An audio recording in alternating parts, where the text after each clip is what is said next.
buy a home computer. Electronic games being heralded by folks in the trade as this year's holiday bestseller. Children have skipped school or stolen money to play the games. I'll be looking at the electronic game craze. And at the end of the tape, I'll be back to tell you how to safeguard your computer.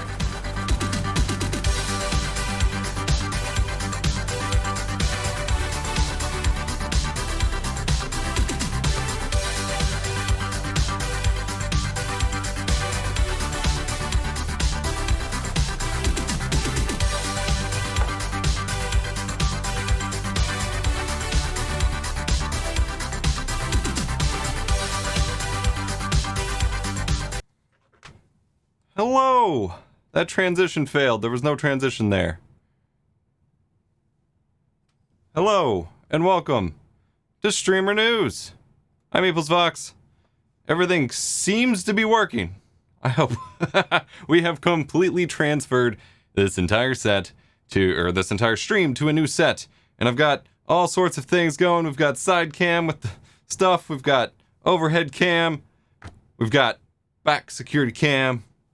We've got all sorts of stuff going on today here in this episode of Streamer News. If you are new to the channel and you are not familiar with this show, this is what is originally a bi-weekly streaming news show where we do it live here. We treat it like a normal video show, though, like a normal video format, and then ideally within 30 minutes or so after going live, for those of you watching the VOD, you will get timestamps in the description so you can actually find the topics that you're specifically interested in. And I am hoping to get this up as an audio podcast as well this time. We haven't actually done that before.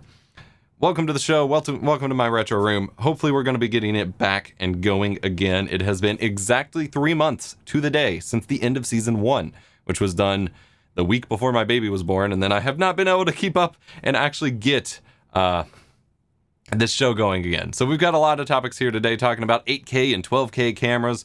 We're talking about streaming services that have shut down and failed to launch as a certain service that isn't a real streaming service, wink wink. And we've got a lot of cool stuff. Before we actually start, I want to skip ahead and talk about something I had actually saved for the end of the show, but I could not wait to talk about anymore. And that is the fact that right before I went live, all of the accounts for the old G4 TV shows, so that's actually G4's accounts, Attack of the Show, XPlay, and so on, and even some of the old hosts like Olivia Munn and Kevin Pereira retweeting, announcing that G4 TV is supposedly coming back in some capacity. And I am so freaking stoked. For those of you who are unaware, G4 TV was a TV channel back on, on traditional television, if you remember what that was, that ran mostly gaming and tech-oriented content. It was originally tech TV, and then got bought by someone and became G4 TV, and it ran shows like XPlay, which was gaming reviews and gaming content. They had Attack of the Show, which was mostly tech and like a talk showy kind of thing. Had Olivia Munn, had a couple other familiar faces as they cycled through hosts, and Kevin Pereira. And then they had a few other shows that I watched as well. They had Arena, which was one of the first on TV esports kind of competitions. I remember watching old school Quake and Counter-Strike on there. And of course they had lots and lots and lots of reruns of Cops with the Bad Boys intro once they stopped having money to do much with content. It was then bought out by Comcast and shut down after they had finally seemingly got their swing back. And they have since not really done anything. I have sent countless emails. I have sent so many emails, so many tweets to Comcast and every person I think I could find related to this show at Comcast to try to convince them. Oh yeah, Leo Laporte was also on Tech TV. But to try to convince them to either put the archives of the older shows up on a streaming platform in some capacity, on their own streaming service, on a website, Netflix, Hulu, what have you. And if the reason that they weren't put up in archive format was because they didn't have them digitized, then to let me digitize them, to let me tape the tapes or whatever it was, rip them in my, super fancy way and put them up for the world to see, and also, have an archive for myself, because I loved those shows. They were such a big influence on me that it really shaped my approach to what I wanted to do as a career. I changed from wanting to go into programming and engineering to completely changing colleges and going into media, because first I wanted to work for G4, then they started shutting down, then I wanted to work for Machinima Respawn, and neither company survived me graduating college, unfortunately. And so I struck out on my own. However, I'd love to do something with the new one, because oh my god, I am so excited. Now, it could totally be a cash grab. It could be something shallow. It could be, who knows? We don't really have any details yet. Apparently, the owner of the esports teams within Comcast is associated with this, and it's supposed to be just potentially an app integrated show or something like that. We'll see. I'm hoping it's going to be pretty exciting. It seems like a couple familiar faces at least knew about it ahead of time, if not are involved. It looked like Adam Sessler's tweets kind of implied that he had no idea it was coming. So that may unfortunately mean that they have nothing to do with it, which would be kind of disappointing, but I can be, excited and hopeful regardless, because like I said, it had just such a profound impact on me that I am so incredibly stoked. But that wasn't one of our core topics for today. So getting into it, we're going to have our first core topic here that I'm going to get into, and I have all of my links in the wrong order on my Chrome tabs here. Hopefully this works. All right, so first and foremost, there are so many gaming phones popping up that I've reviewed quite a few. I'm on a quest right now, and I know a lot of people don't really care about these, but I am on a quest to find the perfect... My music isn't playing. I knew something was missing. There we go. To find the perfect game streaming phone for mobile that you can both stream your desktop or your camera to, but also that you can stream mobile games while you're playing them on. And specifically, a couple have popped up here. We have Lenovo's new Legion gaming phone coming, and the big innovation here, it doesn't seem to have some of the other innovations that other gaming phones have. But the big innovation here is they actually moved the selfie camera to being a big camera that slides up on the side. So when you're actually playing on your phone here, that's upside down, and you're streaming, your camera's right in the middle, so it's actually pointed at your face instead of being buried under your thumb, which is currently the case with the Red Magic 5G here that I reviewed, and most gaming phones. So that's pretty exciting, but unfortunately, it is not coming to the US. So there's not really... I probably won't get my hands on it, but I am excited regardless. I just realized a major flaw in how I have things set up here. Like I said, new setup. I gave myself nowhere near enough time to get this prepared, so I'm going to move a couple windows around. Stick with me. We're doing it live. This is first pilot episode of a new show. So here we go. All right. So not only is there the Lenovo Legion phone, but then there is also the Asus Asus ROG Phone 3 they just announced. Now, I was pretty excited for this. I reviewed the ROG Phone 2 a few months ago, and I liked it for the most part. It had a lot of really cool features. It was extremely powerful, and they had some of the most innovative streaming features on a gaming phone that I have ever seen. But there was also some major sacrifices with it in terms of quality, the stability of the apps. Some of it just didn't work, and I submitted a lot of feedback in my review of where I wanted it to go, and I was really hopeful this new one would live up to that hype. And they advertised it here as this big, game changer phone and all of this. Like, the whole marketing is around how it's a game changer or a revolutionary change, and yet it's an iterative design. It is 10% faster. It is basically the same thing, a couple software upgrades, a couple upgrades to the triggers, which look pretty cool. But overall, there's nothing more game-changing about the ROG Phone 3 than the ROG Phone 2. It's like they didn't realize the ROG Phone 2 would be as successful as it was. And so they're just kind of rolling with that branding that the ROG Phone maybe as an ecosystem is a game changer. But in reality, the 3 is just an iterative update of the 2. Unfortunately, there was no real specifics given about how high quality how any stream improvements to the streaming apps. I'm hoping I could talk to them about it, but unfortunately, I won't even get to review it till December. And I don't believe any of the people who had launch day reviews will really they didn't really talk about it very much or anything. So that was kind of disappointing, but I'm still excited if I can get my hands on it to mess with it regardless. And then there was also not only just the ROG Phone, there was also Red Magic already has a new phone coming. Red Magic 5S, which again is just an iterative design of the 5G that I have here. Basically, the main upgrade is they're upgrading it to the Snapdragon 865 Plus chip, And then LPDDR5 memory, UFS 3.1 storage, slight upgrade to the cooling system, but that's it. Mainly they just wanted to re-release it with the new processor. Whatever. Oh, one note I did forget about the Red Magic 5G. A big thing that they focused on, Red Magic, God, with the ROG Phone 3, is they have a new accessory ecosystem. They have like the existing controller and gamepad setup, but they're also launching a keyboard and mouse, a new neon case, which of course appeals to me, as you would expect. But then they also have a 144 hertz tripod display that goes with it. So you can basically just make a full gaming computer out of this one phone, which is kind of interesting, kind of appealing. That's a thing. We've got 2 new channel members today in the stream. Just wanted to say thanks to Craig Tone, as well as Watercare. Thank you for joining the channel memberships. Do that. If you join our Discord and ping one of our moderators that you were a channel member, you will get early access to videos, behind the scene content, things like that.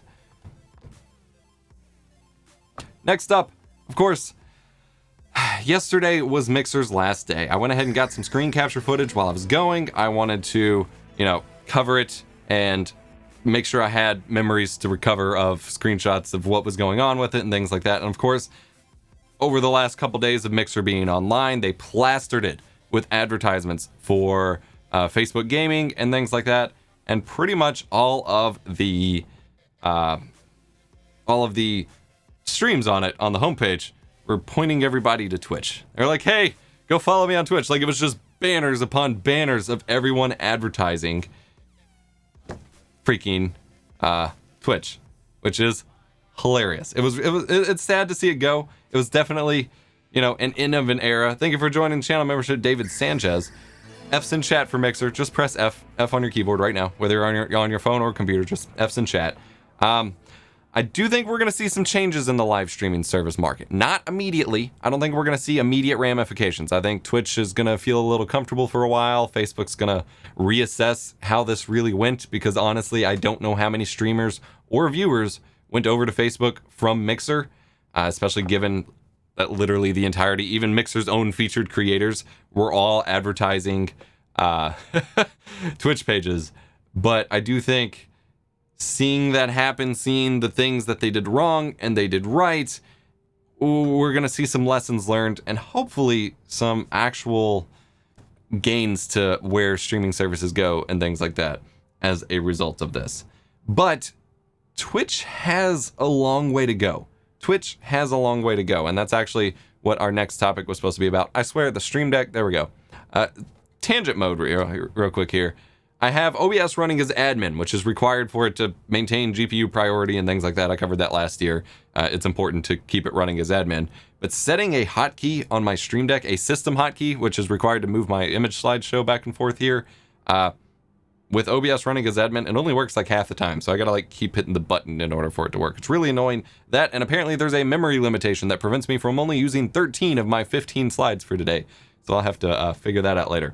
Tangent, anyway, regardless.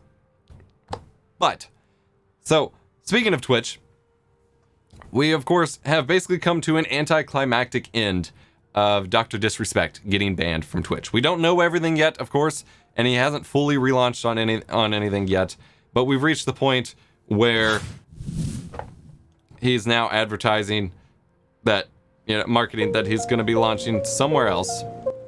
He put up this whole trailer. He did an interview with PC Gamer that didn't really say anything, while Slasher and a couple other people kept saying the reason he got banned was really, really bad, and we may not see him on the internet again. Based on this and the way that he was handling it in the interview, it seems like they already know for sure what happened. They already know what happened. They already know why he got banned, but Twitch didn't formally give them a ban reason or a pre-ban warning as to why it happened. And that is why they're seemingly in arbitration and all of this is moving super slowly. And it's a little silly. But if he is just relaunching on YouTube / his own website or whatever at some point, then clearly it wasn't anything too terrible. And that's fine, I guess, but it was anticlimactic given all the secrecy and the weirdness about it. I don't know. It's just a little weird.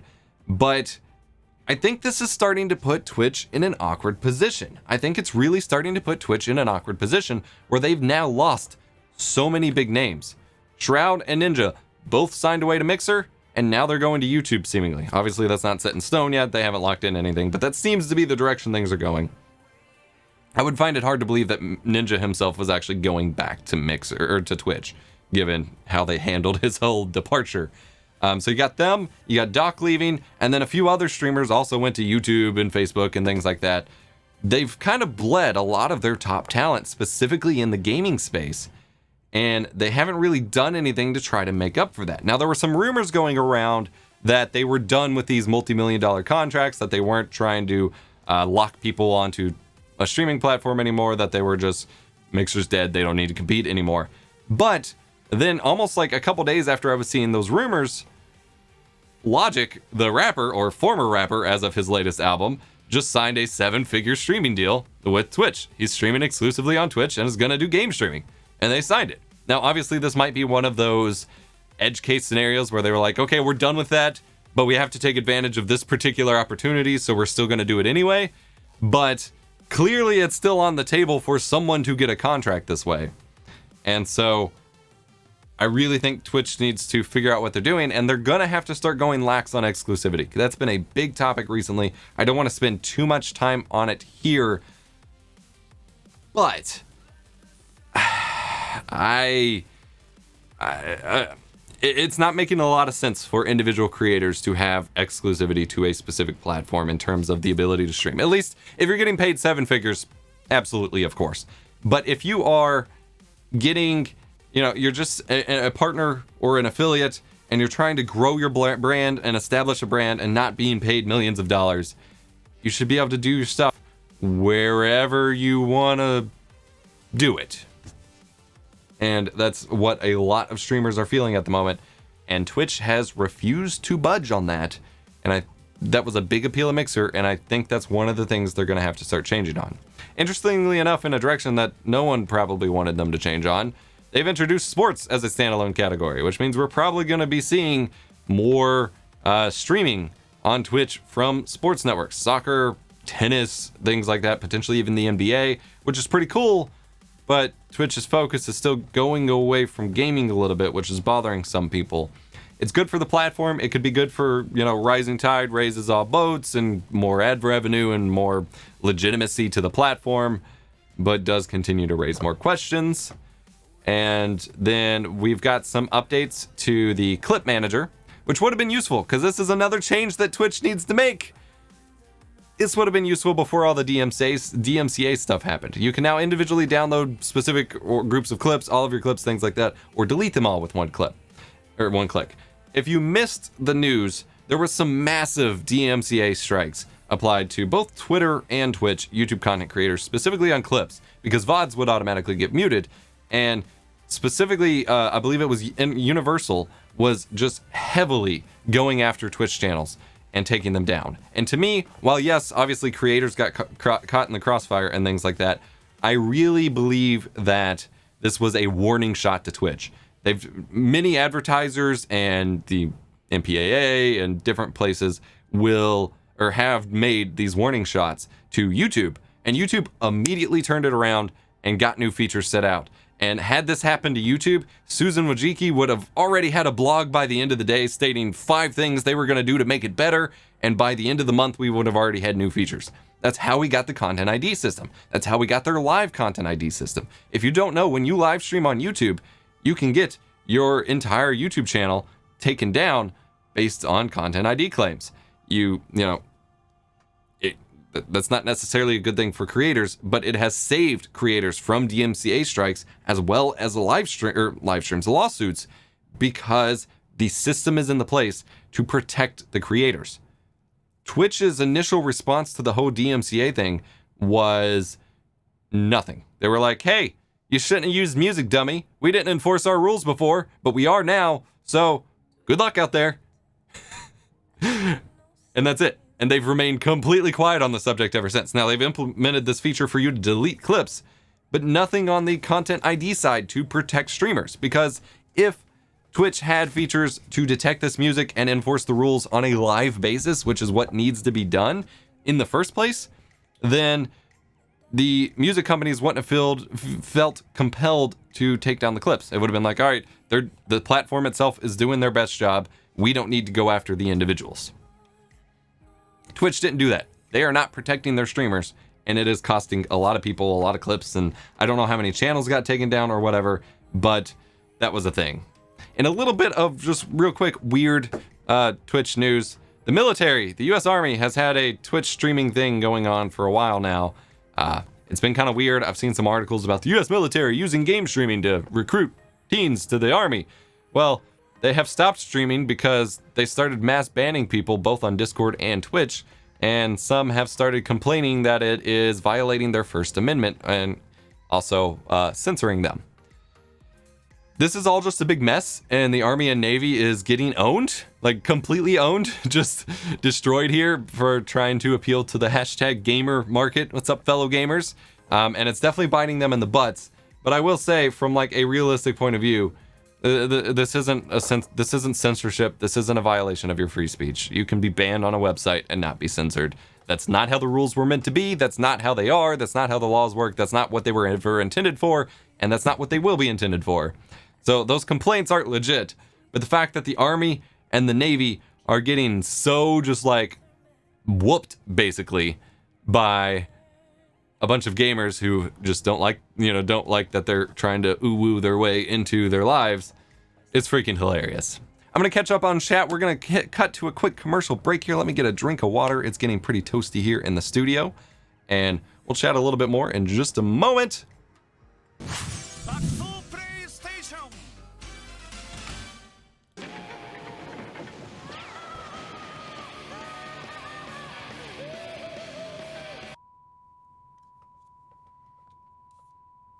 Do you want to be the next pro streamer, but your stream layout looks like this? Well, change that today with Nerd or Die and their new stream layouts. They're beautiful, they look great, and they make them super easy to set up so that you can go from looking like this, which most of my streams in my entire career have looked like, to actually looking like you know what you're doing, even if you don't. Head over to evilsfox.gg/nerdordie to learn more, and we got a coupon, so you don't have to keep hunting for a way to afford your next layout. For the first 50 of you to use the coupon code VOX50, you will get 50% off your total order at Nerd or Die, evilsfox.gg/nerdordie. It's only good for 50 uses, but save yourself a little bit of money and upgrade your stream today. Again, that's coupon code VOX50. You ever look at the Elgato Stream Deck and think, man, I wish I could have all of that power in the palm of my hands? Well, now you can. Install the app on iOS or Android, connect your Stream Deck software on PC, and start setting up your program launchers, CPU monitors, button to control your key lights, and stream scene switching, all within minutes. It doesn't get much easier than this. Try it free with the link in the video description. Sega is rolling out a new video game console this week. It's one world. Why view it through two windows? Panasonic introduces the 36-inch SVGA TV.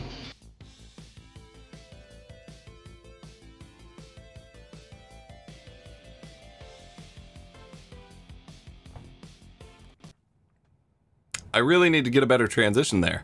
So there's a plugin for OBS called Transition Matrix.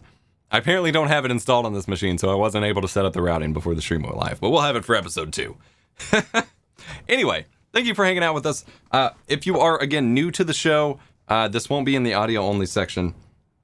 We also, around the commercial spots, do a little unboxing segment here, and that's what we're going to be doing here. I did want to address a couple things in the chat, though.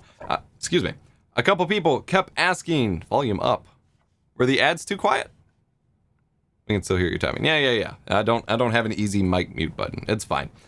A couple people in chat kept asking about how I'm streaming in 4K. I actually made a whole dedicated video about this already quite a few months back. I'm posting it in chat. You can check that out. Link in the description or chat below if you want to learn how I am streaming in 4K and stuff like that. I'm actually using a completely different rig in this setup. This is my retro room streaming rig, but same principles apply there. And then someone asked me to mention the a micro stutter problem for the OBS preview with mixed monitor refresh rates. I've actually talked about this before previously in the show, Streamer News, because this is specifically an issue with the Windows DWM with mixed monitor refresh rates. The Windows 2004 update actually fixes this. So update Windows to 2004 if you're having that issue. That will get fixed. Thank you for the note on the ad volume. It was fine when I played back my recording, but I will crank it up for next time. Because YOLO. That's fine. Y'all could clearly hear it, I guess. So that is fine. We got two things, nothing super exciting, but two things for the unboxing segment here before we get to the rest of our topics. We still have a couple exciting things to talk about moving forward. First and foremost is a package from Castlemania Games. I already have the link to this in the description below.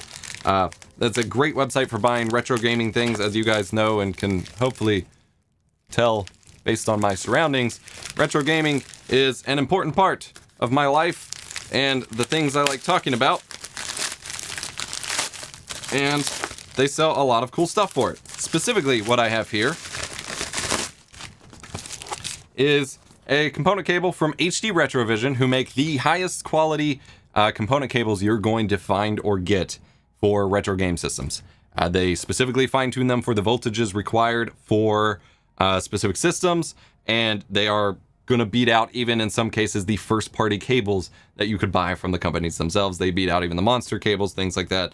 And in a lot of cases, you can get component cables to send higher quality signals from systems that never output component. Instead, they outputted RGB, wow, sleep deprivation, folks, RGB, and it just transcodes that to component. I have a couple upscaler-based retro videos coming for OBS and things like that for streaming your older game consoles, and this is one of the ways to go. So this is specifically for the Sega Genesis, but this is the cable you actually need for the PlayStation 1, and then I have the PS1 adapter here. So you plug this into the cable, plug it into your PS1, you have glorious, highest possible quality 240p and 480i gameplay to then upscale using something like the RetroTink, which I have a whole video on upscaling your games and things like that, and the best settings for that in OBS coming very, very soon. Because I think the OBS settings side of that is something that everyone ignores. So then they'll finally get it connected, because it's a little difficult to get these older systems connected, and then they'll still butcher it because they don't have their OBS settings right for this particular use case. That's coming very soon. The second box here, if we get it open, found the stream on the XPlay boards. What? What are you talking about? Because I was talking about XPlay? What? Windows 2004 isn't available for all PCs right now. Yeah, you can still manually request it in most cases. Like, they've removed a lot of things for it. But either way, like, be on the lookout for it. There's nothing else for me to say on it, really. Like, there's no other fix other than upgrading to Windows 2004. So this box is from Mega Cat Studios. This is a Sega Genesis game, ironic since I got those cables, released in 2020. It is a new game. This isn't like a re-release or an older game. This is a new game developed back in 2018, I believe, called Tanglewood, that was developed for, I think it was for the PC as well, but for the Sega Genesis, and it got a physical release from Mega Cat Studios. And so I have a physical release of a game for like a 20-year-old console released in 2020 and 2018 at least, and it even has like a full color manual and all of that. Pretty freaking sick. By the way, I don't have the image up today. I forgot to add that scene to my OBS list. If you want to send stuff into the show, we usually have viewer submissions and things like that during the unboxing segment. My P.O. Box is in the description below. P.O. Box 459, Jeffersonville, Indiana, 47131. And do let me know if you sent something. You don't got to tell me what it was, but let me know that you actually sent something. That way, I know to expect it, because I don't always get to go check my P.O. Box, given pandemic and things like that. And I wanted to give a shout out in the interim, since our last episode, I actually got a handwritten note from one of our younger viewers named Martin. It was a lovely letter. It was my first actual piece of like written fan mail I've ever received. It was really awesome. Since we weren't doing the show anymore, I didn't get a chance to shout it out, but I wanted to go ahead and give a shout out. So we're going to move on to future topics. I've had a couple people ask about me talking about Brime's failure to launch. If you guys in chat want me to talk about it, I'm not. I can, but otherwise, I think at this point everyone just wants to let it die. So, moving along past that point. Hotkeys, thank you. Microsoft has confirmed that they are removing the 12-month Xbox Live subscription. It's pretty crazy. They are completely removing it as an ability to buy from the Microsoft Store. And once the existing keys and what else? The cards that you can buy for it go out of stock at different retailers, you will no longer be able to buy it anywhere. And Microsoft has confirmed that it's not a mistake. It was not an error. They removed it on purpose. Now, the 1 month and the 3 month offers are still available. And people are wondering if they're just not going to let you get the cheaper version anymore. No, I think this is very specific. How many months do we have until November? About 4 months. Is my math right? Yeah, about 4 months until November. So you can buy a 1 month or a couple 1 months or a 3 month subscription and not be past the next console launch cycle. But a year would be way past it. I really believe that this is on purpose, that with the launch of the Xbox Series X, they are completely merging Xbox Live and Game Pass. You can already do this. I made a whole video about it, at least on my second channel. I don't know if it was on this channel. About at one point in time, you could take all of your Xbox Live subscription time, apply it to Game Pass Ultimate. You could even combine Xbox Live subscription time with core Game Pass time into Game Pass Ultimate and create an ultimate all-in-one subscription service. And that allowed me to combine all of my time to have basically unlimited Xbox Live Gold and Game Pass time for PC and Xbox until like February 2022, because I had so much time stocked up that it combined together. I really think they're going all in on Game Pass. Now, the question will be, do they keep multiplayer as a paid feature restricted to Game Pass subscribers? I don't know. I'm almost thinking, because of the way that Game Pass is pitched, that you won't need Game Pass to play online anymore. That for online multiplayer, you'll be able to do that for free. I don't know for certain, but that may be the direction that they go. Otherwise, it'll just be that they're combining everything and you have to buy Game Pass, both as a pass to get free-ish games and a pass to play games online. Not sure. We'll see. Next up, we have one of the Elgato guys tweeted out here. It looks like Instagram is launching a fundraising feature. Now, it kind of looked like it was GoFundMe or something that was kind of for personal use, but I went ahead and when I was looking it up, it is called Personal Fundraiser, but it is not something that can benefit yourself. This is basically kind of like how on YouTube you can make a video, take all donations to charity and things like that. You can basically just integrate a charity into your stories, your feed posts, or your profile or whatever in order to, raise money for different charities. You have to get it approved, which is why I say that it probably can't be self-benefiting, because in order to do that, like, they probably won't approve those. But you can run it for 30 days and then you can get approval to extend it for 30 more days just once.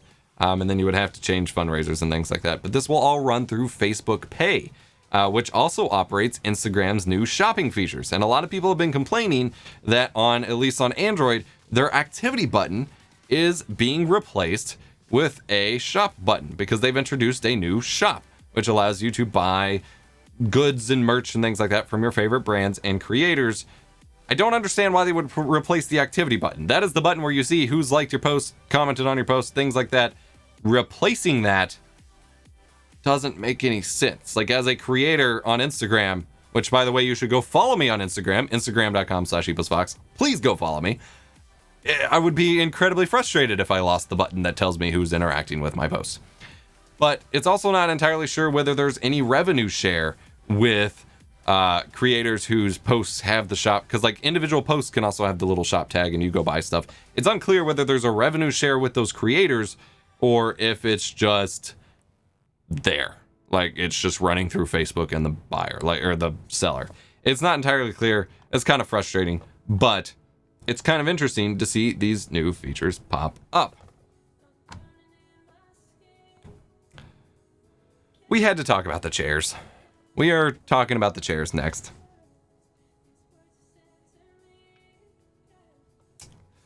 So, last year, I put up a couple videos about chairs, the things we sit in. I sort of reviewed this $120 chair I got back in 2015 for my home office and have had since. I reviewed, I believe, 4 different gaming chairs that are the racing style from 4 different companies that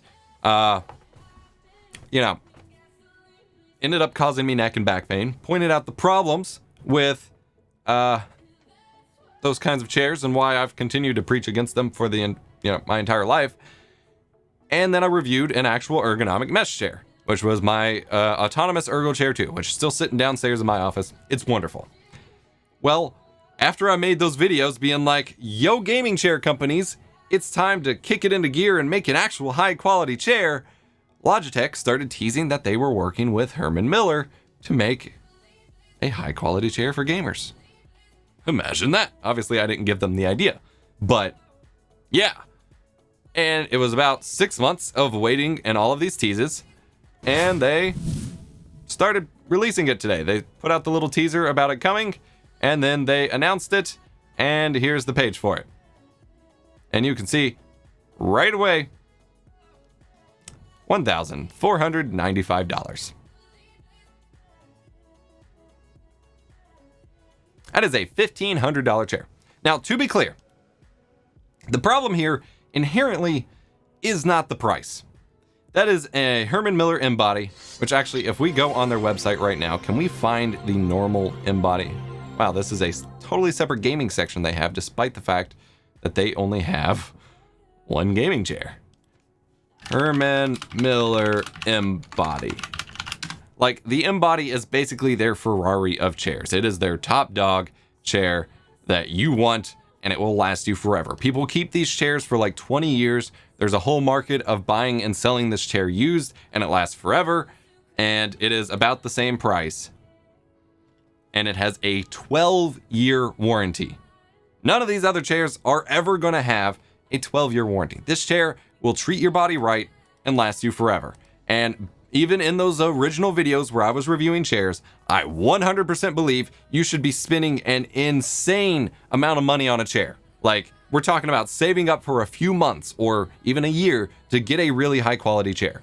Because if you are dropping $2,000 on a graphics card and you have like a $50 chair that doesn't feel very good, you are doing yourself a disservice, and it's embarrassing. Your frame rates are temporary. Your back is permanent. You need to take care of your body, because in 20 years, you're going to wish you spent a lot less time at 144 hertz or 240 hertz and a lot more time in a chair that actually treated your body right. And that is an absolute fact. But you do not need to spend $1,500 on a chair to get that experience and to get that level of comfort and to treat your body right. You can spend $250, $100 for like a medium okay chair, or $300 to get a decent chair that will actually treat your body right. Now, there are plenty of people who want, need, or will justify the cost of the M-Body and be happy with it for 20 years. Totally fine. But to launch a chair that was advertised by Logitech and so on as being for gamers, and typically gaming is now a pretty mainstream, like widespread market base, where there's a lot of people interested in this, to show up and then make a chair that's for the 1% of gamers just feels like they massively missed the mark. It's still going to be an amazing chair. It's still going to be worth every cent of that $1,500. But most gamers aren't going to be able to get it. And I find it incredibly frustrating as someone who was advocating for this to happen, advocating for this kind of chair to show up on the market, because I honestly feel that by showing up and the first entry they're doing, which the whole point is to get gamers' attention on the Herman Miller brand, be like, yo, we actually make good chairs, come buy our chairs instead, maybe buy one of our cheaper ones if you can't afford the Mac Daddy, or we'll release a cheaper one in the future, kind of like the Go XLR to Go XLR Mini. But I really fear there was a lot of people who have been saving up for a chair, trying to decide what to buy, maybe heard about Logitech and Herman Miller working together, maybe was waiting on hearing about that, saw the price tag, and are now going to go buy a racing style chair. And I don't care whether it's a Secret Labs, a DX Racer, eWin, whatever brand I made before. Most of those racing chairs are all made in the same factory. There's very little differentiation to them, and they are not good for your body for 90% of body types. They are not. I've heard from big or small, like, it will cause damage to your body. You are not supposed to sit that way for long periods of time. They may be comfortable if you want to just like lean into it and play games, leaning back and whatever, but it is really, really bad for you. That racing style is meant for you to sit in a car and drive for 30 minutes, not game for 8 hours. And these chairs are built for that. And a lot of people are going to have considered a better chair and now be pushed to those crappier chairs because of this price point when they were excited for it.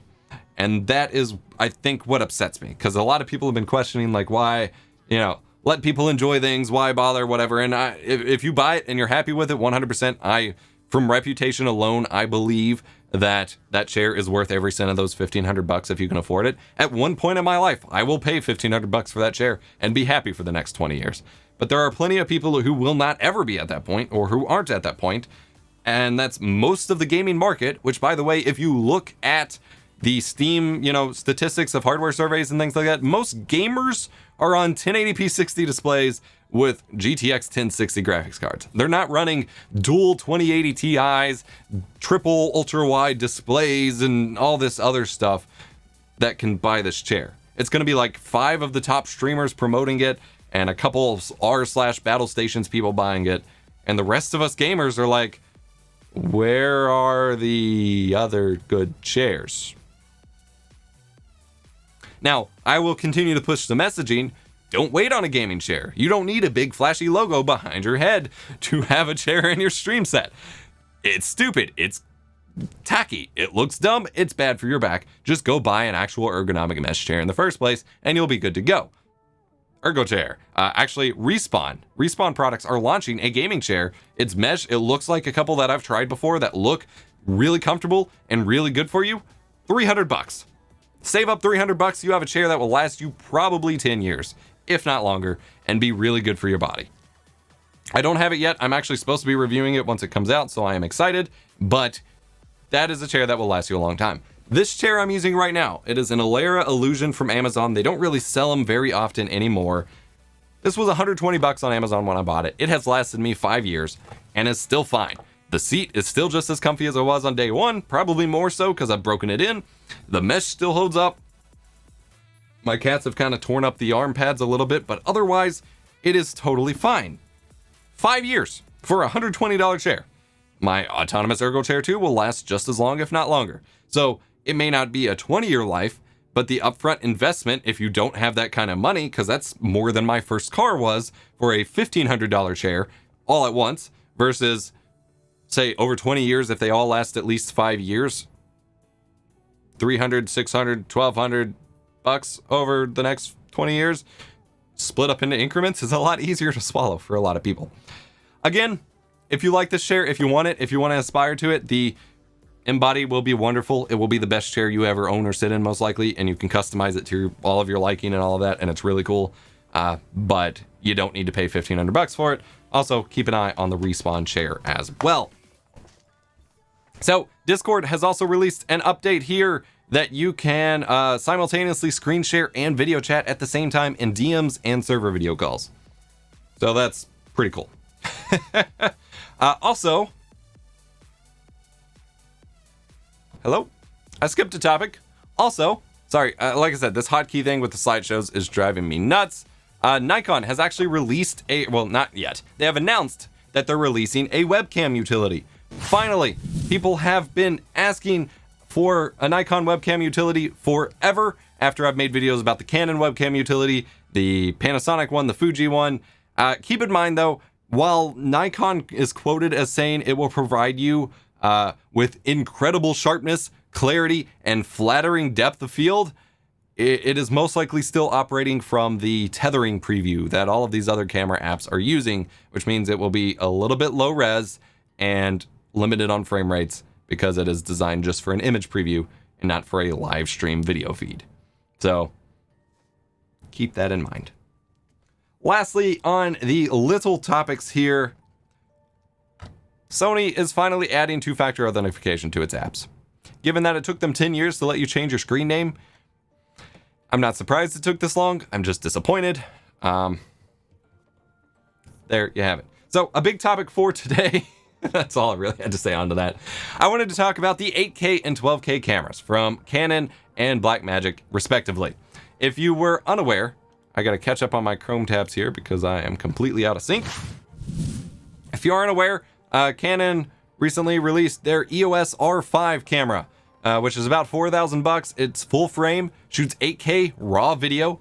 It shoots 4K up to 120 FPS. Beautiful little mirrorless camera, great for photos. It does 45 megapixel photos and things like that. My problem here is the entire discourse about this, as well as Blackmagic's Ursa Mini Pro 12K, have been about the 8K and 12K numbers. We don't need 8K. We don't need 12K. We're already, like, 4K is all you need. These megapixel wars are stupid. Why do they keep chasing large resolutions? We don't need this, blah, blah, blah. Sure, but that's not what's actually exciting about these cameras. Like, yeah, it's fairly easy to market and to push a big number like 12K or 8K or whatever, and that's always going to be the low-hanging fruit the marketing people go with. But if you actually looked at the announcements, especially Blackmagic's, which really didn't even focus on the 12K resolution that much, the exciting part about these cameras, even the upcoming A7S III, are the innovations they're doing otherwise. These are very innovative cameras doing amazing things, and they're doing them not in big Arri Alexa and Red prices. Even Red's doing a smaller one with the Red Komodo. You know, these aren't the big $50,000 cameras. These are sub $10,000 cameras. In case of Canons, it's a sub $5,000 camera. To get 8K RAW in Canon's case, RAW in a tiny mirrorless camera, or 422 C-Log, you've got 4K 120 FPS or 8K downsampled to 4K at 30 FPS. It's got 45 megapixels for the photo shooters, so you can do both in the same camera. It does all of this at full frame, full sensor readout. Although it looks to be line skipped, but that's fine. The Ursa Mini Pro, it is a cinema camera. It is right up against the $10,000 line, but it's on the cheaper end of cinema cameras. I have the Ursa Mini Pro 4.6K. It's been my main camera. It's a wonderful camera. The innovation of this new one is not really the resolution. 12K is nice, but what you also get is you get a 12K sensor symmetrically sampled down to 6K, 8K, or 4K without any cropping. So it is a Super 35 camera. You can get a lens mount booster to give it a full frame field of view, but you get no cropping for the 4K, 8K, or 6K modes if that's what you want to use. It can shoot 12K up to 60 FPS for people who really need to zoom in on stuff, can't get close enough to their subject, need to shoot super wide or what have you. It can do 8K up to 100 FPS. It can do 6K and 4K up to 110 FPS. And then if you do crop in, it can do 8K up to 140 FPS and 4K up to 220 FPS. Okay. Well, that's a first. My A6400 just overheated. After telling everyone that never happens with these cameras for live streaming, that just happened. I've never once had that happen when it's running without a battery and over HDMI. My A7S II, my multiple A5100s, and my A6400, I've left them on for weekends without getting too hot. I guess it's just that hot in this room right now. It is pretty toasty. All right, we're doing the whole show from this angle now. Anyway, but you want to know the most exciting aspect of this Blackmagic camera is the sensor. It's no longer a Bayer sensor. You see, most digital cameras have what's called a Bayer sensor, which means that it needs to be debayered. Basically, it uses pixels relevant to each other to determine what colors they are at, and some colors have more basically resolution than other colors, and it's kind of a weird kind of thing. This new sensor basically acts like film, and it literally uses like how deep light penetrates it to determine what color it is, which is going to be way more color accurate and way more appealing. It basically works like film. This is revolutionary for a sensor because most sensors don't work like this. This is a radical new design and doesn't have anything to do with being 12K. The 12K part doesn't matter to that. You could be shooting at 1080p with that sensor and get some phenomenal results because of how crazy that sensor design is. That is how awesome it is. Plus, you have all the benefits of the B-RAW changes with the Blackmagic camera, because Blackmagic RAW is a phenomenal workflow that I wish everything I recorded with could shoot Blackmagic RAW. All right, we got a couple more topics here. I can't use my slideshow now because that camera's dead. So we're just going to be moving right along. Intel's 7nm process for their next generation of Intel CPUs, because we've been on 14 nanometer for like 5 years now. It got delayed by 6 more months. So they're saying they will not be able to debut new 7nm CPUs until the year 2022 or 2023. That means we could go 3 years with still being based on Skylake processors now. Pretty crazy. So while we keep saying that the sleeping giant, or Wendell keeps saying that the sleeping giant will wake up, that Intel will respond to AMD appropriately, I think the sleeping giant stumbled out of bed. Most of their product roadmaps relied on 7 nanometer, and that their actual yields for 7 nanometer are 12 months behind schedule. This is not good. And actually, news broke, or a new article came out after I started prepping today's stream to say that they're actually considering, not necessarily exiting, even though that's what this headline says, not necessarily exiting the chip manufacturing process, but to at least start relying on like TSMC or someone to make their chips for them. Like, they're genuinely going to start considering using outside help to get 7 nanometer going because it's going that poorly. That's a big deal. I want to be right back. I'm going to go ahead and run the commercial. Actually, I'm going to run the intro spot real quick. I really need a drink, and you guys liked it so much. We've got 2 more topics. Let me know if you have any questions in chat. Before you buy a home computer. Electronic games being heralded by folks in the trade as this year's holiday bestseller. Children have skipped school or stolen money to play the games. I'll be looking at the electronic game craze. And at the end of the tape, I'll be back to tell you how to safeguard your computer.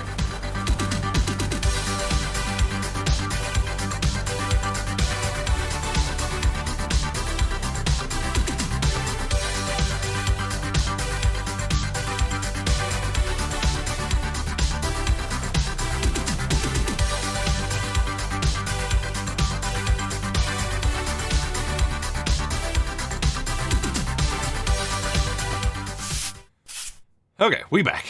Sorry about that. My throat was killing me. We've got a few more topics here that I'm pretty excited to talk about. I wanted to talk again about AV1. If you're unaware what AV1 is, haven't heard me talk about it before, it's a new open source video codec that has a fraction of the bitrate requirements that H.264 or HEVC have for high-res video. So we're talking, I did some tests of it, and you could get the same quality video as HEVC for like a fraction of the bitrate, which would make live streaming to Twitch in insanely high quality a possibility. The problem is it is very difficult to encode to with just raw CPU power. So we're going to have to rely on hardware encoders and decoders to make it happen. The actual software development side of it's been a little slow. They're finally getting it to get more adoption. And because it is open source, it doesn't have the crazy patent wars and things like that going on with it that HEVC has, which is why you can't stream to a streaming site in HEVC because there's just too many restrictions and fees associated with it. No one wants to touch it. AV1's actually going to get there. YouTube already distributes some videos in AV1, and both Twitch and other streaming platforms are heavily invested in it to make it happen. And we could literally see the point, like a jump from if you have a graphics card with AV1 encoding on it, you could stream to Twitch in such high quality that any possible video I've ever made about optimizing your video quality to Twitch would mostly be irrelevant because it would be that inherently higher quality per your bitrate just by being so much better. Well, in that regard, we're finally seeing some Android TV boxes. I've covered a couple, I think, in previous Streamer News episodes, but yet another one has announced that they will have AV1 decode support. And this is important because we need websites, platforms, we need hardware, TVs, set-top boxes, Android TV boxes, things like that. Phones are starting to get support for it. We need hardware that can play back AV1 in order for investment in encoding AV1 to exist. Because if nobody can watch it, why would anyone invest in being able to stream it? So this specific box, and like I said, there's a few that pops up, or that have popped up. This one can do AV1 decoding up to 4K 60 FPS, which is pretty impressive. They can also do VP9, which is another higher efficiency codec that YouTube uses, up to 4K 60, as well as H.265, which is useful for your Plex streams and things like that. So we're seeing more boxes get the support, which means we're going to start seeing more talk about getting actual encoding support going. And we talk about this a lot in Discord. I've shared a lot more of these links to AV1 stuff if you're interested in learning about video encoding. We talk about it a lot over in my Discord at eposvox.gg/Discord. Please come join us and chat about it. This is pretty awesome. I do hope I can get my hands on one of these boxes so that I can actually play with this a little bit. I have been experimenting more and more with AV1 encoding lately because it is a lot of fun and it's super impressive what it can do. In that regard, though, we started seeing some new news about H.266. which just seems ridiculous to keep scaling past H.264. But H.266, or versatile video encoding. So instead of HEVC, it's VVC. And their original charts and stuff were proclaiming that VVC or H.266 could do like the same quality in 25% of the bitrate of HEVC and even AV1.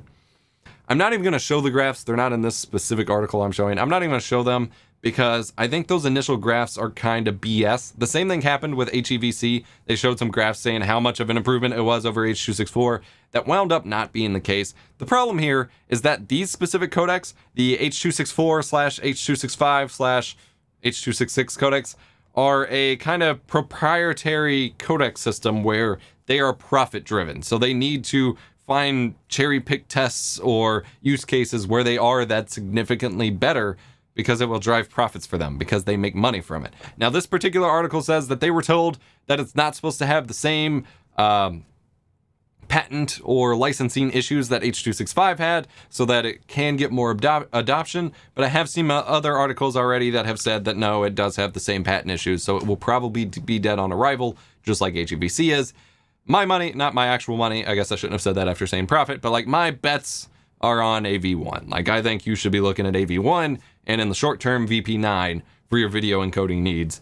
Not, I wouldn't even like look at H.266 anymore, but a lot of people were asking about it and I wanted to talk about it. In line with this, Chrome and Firefox are also getting support for a new image format based on that AV1 codec called AVIF.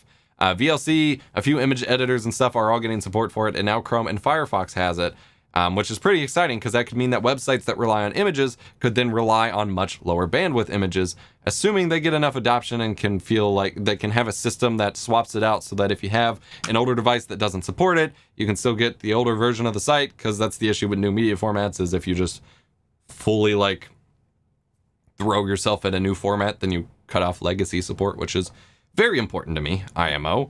But there's also this blog I'll have linked in the video description where they actually did some analysis to compare the image quality that you get for the file size between WebP, which is a new image format that's been taken over that's better than JPEG, and then AVIF, just to kind of show the results. And actually, the results are pretty impressive that for the file size, so this minus 80% is 80% less bitrate than the default JPEG file has. So for basically the median AVIF file here, the median file is 50% less bitrate than a JPEG file for the same quality, which is very impressive, IMO. All right, next up, we are running through just a last few stories here. The Associated Press will now shoot exclusively Sony. They've signed a new deal with Sony, which will revamp their entire workflow to use Sony cameras, specifically the A9 Mark II, and then a few videographers and stuff will get A7R Mark IVs. This is the first time they've ever signed, and that I'm aware of. I'm pretty sure it's the first time they've ever signed an exclusivity deal with a camera manufacturer to use just their cameras. So that raises some questions about impropriety and conflicts that goes on from the Associated Press signing exclusivity with the company. But it's also Sony's first time really being associated with photojournalism, which is a big deal. They make really good cameras. The benefits here for the AP is that they have an entirely unified workflow. All of their photographers, all of their events, when they have all of their cameras stacked up, all of that can share lenses, accessories, SD cards, all of this without any compatibility issues because they're all shooting on the same cameras, which is really impressive. And like I said, Sony makes really good cameras for photos. I have an A7S II and I've honestly never really taken pictures with it. It's been on my list to start doing that because it should look really nice, but I've never done that. I've only ever used them for video, and that's kind of weird because they're actually really, really good photo cameras.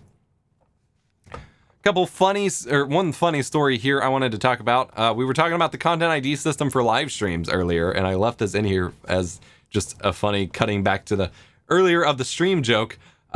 There were a couple companies Comic-Con live streams from the San Diego Comic-Con virtual thing this past week, specifically CBS and someone else who I'm forgetting off the top of my head, Cartoon Network. Both had live streams from Comic-Con, and they got taken offline on YouTube because of Content ID claims for their own content. Now, ultimately, like I said before, I think YouTube's live Content ID system is important. It's great. It's something that is going to remain in place.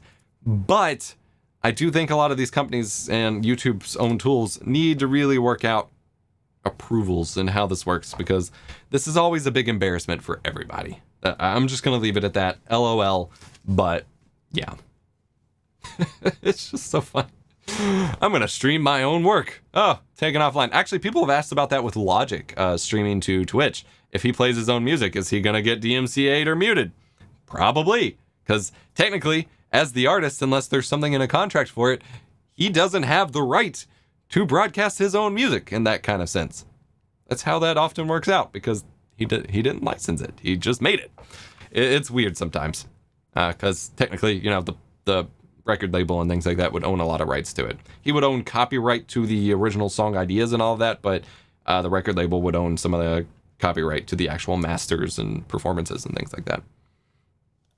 We've got a couple Plex updates that I'm super stoked for. We have not talked about Plex much on the channel, but I wanted to talk about some major updates they have coming, because Plex is awesome. I will have some affiliate links added to the description after the video goes live for Plex. I forgot to do that beforehand. I do have an affiliate program with them, but specifically they are adding the skip intro button, which Netflix and Hulu has. Awesome feature. If the intro of a show is greater than 20 seconds, you will be able to have a button to skip it. I'm always disappointed when this doesn't show up on a show on Netflix or Hulu, so I'm glad it's here. Also, they're adding watch parties. Unfortunately, not on PC at the moment, and I don't entirely understand why, but Apple platforms, Android platforms, Fire TV, NVIDIA Shield, and Roku are all getting a beta test of Watch Together and Watch Party features, which seem really cool. You can invite people and watch them. And it is a beta test from Plex Labs, which means, but this one specifically, you don't need a Plex Pass for it. Anybody can do it for free. And they're basically just trying to get feedback and improve it as much as they can. So even if you don't have Plex Pass, you can do this for free, which is pretty cool of them. So I would recommend checking it out if watch parties are something you've wanted to do, because Amazon's and others have been pretty restrictive about what you can watch. You can use any of the free on-demand content that Plex streams or your personal library. So you can stream virtually anything. And then the last Plex update, they're adding free live TV channels to it. So I made a video earlier in the year, or last year, I don't remember which, and everyone got mad at me because I gave the implication that Plex is moving in a direction that focuses a lot more on streaming content and being this like side pack service. And they're trying to assure everyone that they're sticking with their guns in terms of being a Plex media server kind of focus and streaming your local media. And the watch parties features, a lot of the stuff they've put out since then has reassured me of that fact. You know, they have done a lot since then to make it clear they're still sticking with that core intended purpose. But they are still adding all of these other features with regards to streaming platform or streaming content through them. I think it's a monetization thing. It's a way for them to continue making money because they can license this content and get a cut of something.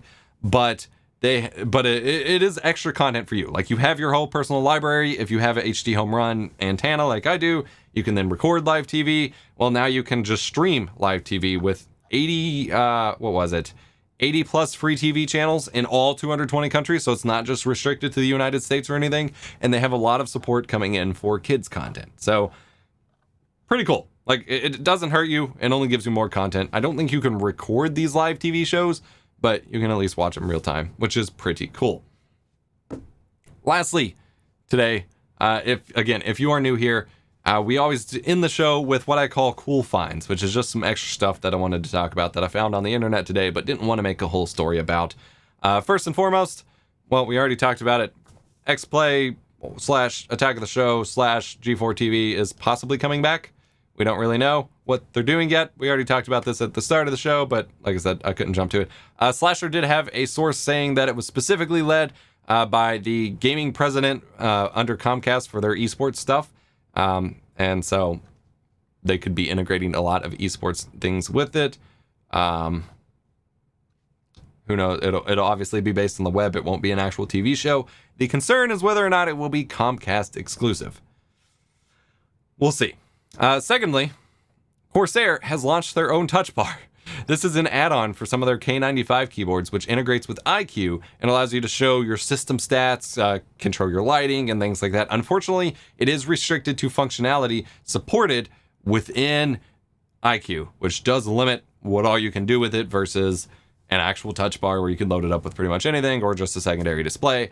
But I think it's pretty cool. I was a big fan of my Logitech G15 keyboard, where it had a tiny little LCD screen on it, and I could have it display things like CPU and RAM usage. It was super simple. It integrated with some games too, but it was really neat. And so I like that they're bringing this kind of functionality back. I just wish they would move their macro keys away from the left side of the keyboard.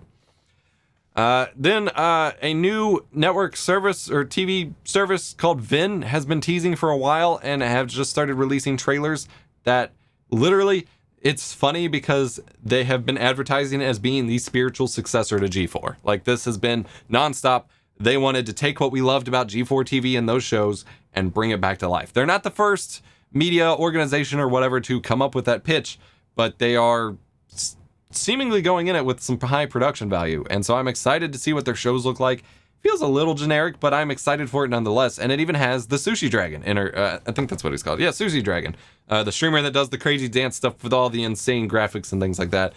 He's involved in doing one of the shows as well. So it's a pretty cool looking project, but it's kind of funny that they have just started announcing that they're finally releasing, and then G4 is like, but we're still here. So they're going to be competing kind of toe to toe here. It'll be interesting to see. Lastly, I promise this is it, guys. I wanted to mention today, if I can access it here, because I did not set up a hotkey for it. Oh, and the camera's dead. No. All right, we'll just turn that off. I forgot that camera died already. Halo not Combat Evolved, Halo Infinite. We finally got to see a little bit of gameplay. There we saw the energy sword looking like it's out of Halo 1. We get to see the Halo 2 looking BR. We finally got some gameplay of Halo Infinite. I am so stoked, so hyped. I am so excited. We have not had a Halo game in 5 years, a new one that is. And there is a lot riding on this game in terms of appeasing multiple sides of the audience. And I had some concerns about the graphics. Overall, the graphics look beautiful and amazing. Seemed like it was missing a layer of post-processing. Like there were shadows missing, there was some ambient occlusion missing. The brute that you saw's giant face looked like it was just completely low poly and missing something. But this is early-ish footage supposedly. And there is a ray tracing lighting update coming to it at some point. And so maybe that'll flesh things out. But I am so freaking stoked. I've been playing the crap out of Halo 3. It's my favorite game of all time. And I'm excited to see what Halo Infinite does. It's going to be like a living campaign kind of thing. And if it flops, then I have an actual playable version of Halo 3 on Master Chief Collection now, thanks to the PC release. And I can just retire to my former competitive days there. And that's it. That's about all I've got for you. This has been Streamer News, your bi-weekly live show where we talk about streaming subjects and tech topics and news and things like that. Thanks so much for watching. Thank you so much to our 3 new channel members that have joined. Be sure to hit up our mods on Discord for early access to videos, behind the scenes content, things like that. Do join us on Discord, eposfox.gg/Discord. We chat about all of the topics in today's video, and you can get support for your own live streams and tech and things like that. We have a great community over there, and I'm always trying to make sure I mention it and shout them out, because just join us. You'll find out. Thanks so much for watching. Thank you so much for spending a little bit of your day today with me. Hopefully we'll be back in 2 weeks and keep this show like continuing as it was. Season 2 is going to be epic. I've still got some graphics to finalize. I still clearly have some quirks to work out. I have no clue why the camera overheated. I've streamed for much longer with it without overheating, but here you go. Thank you so much. Just let's go flex some of the extra camera angles while we finish up today here. Early-ish feeling on a prior and month release still wasn't good. Yeah. Thank you so much. You all have a great rest of your weekend. Today's Friday, so have a great weekend. I will resume videos on Monday. We had a hiccup this week. Our baby was super sick, and so I didn't get to post on Wednesday, so I'm behind on videos, but I got some cool stuff coming. I'll let you all get out of here. See you later!